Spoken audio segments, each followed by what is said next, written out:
સોનગઢમાં સોમનાથ સ્વાભિમાન પર્વ અંતર્ગત 72 કલાકની અવિરત શિવધૂનથી ભક્તિમય માહોલ.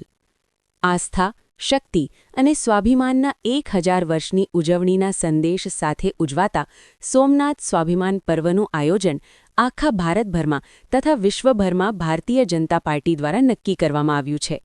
આ અંતર્ગત તાપી જિલ્લાના સોનગઢ શહેરમાં દશેરા કોલોની સ્થિત જય વિજય હનુમાન મંદિર નર્મદેશ્વર મહાદેવ મંદિર ખાતે કાલથી 72 કલાકની અવિરત શિવધૂન તથા ભજન સત્સંગ શરૂ થઈ ચૂક્યા છે.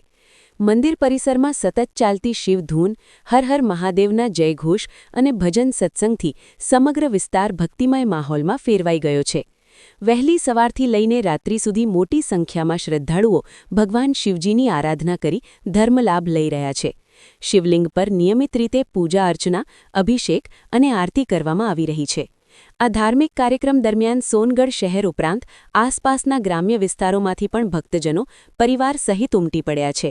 કાર્યક્રમને સુચારુ રીતે પાર પાડવા સ્વયંસેવકો દ્વારા વ્યવસ્થાઓ ગોઠવવામાં આવી છે, જેથી ભક્તોને કોઈ પણ પ્રકારની અસુવિધા ન થાય.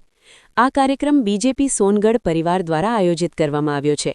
આયોજકોના જણાવ્યા મુજબ સોમનાથ સ્વાભિમાન પર્વ અંતર્ગત યોજાતા આવા ધાર્મિક કાર્યક્રમો દ્વારા ભારતીય સંસ્કૃતિ, ધાર્મિક પરંપરા અને સ્વાભિમાનના મૂલ્યોને મજબૂત બનાવવાનો સંકલ્પ વ્યક્ત કરવામાં આવી રહ્યો છે.